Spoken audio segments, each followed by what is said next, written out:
আজকে আমি বানাইছি শুটকি বানাইতে লেগে এনে সবজি কেটে লইছি। হেনে সজনে ডাঁটা, ছোটো বেগুন, আলু আর ডাঁটা আর হয়েছে মিষ্টি কুমড়ার ডগা সব কিছু মিক্স করে আজকে আমি না মানে সরি আমি কইলে ভুল হইব, আমার ছোট্ট বোনে হেনে শুটকি দিয়ে বানাইতেছে।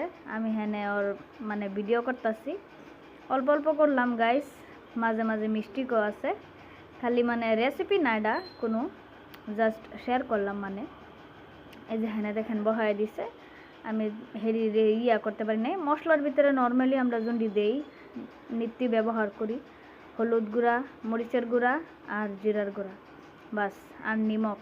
এই যে দেখেন আমার শুটকি তরকারি হয়ে যাইতেছে। বাইরে চুলাত বানাইতেছে, হ্যাঁ গো গ্যাস শেষ হয়ে গেছে গা। হ্যার ভিতরে আয়া পড়ছে বৃষ্টি। যেন তেন মানে রান্দাটা হয়ে গেছে গা, আল্লাহর রহমতে আমরা খাইতে পারছি।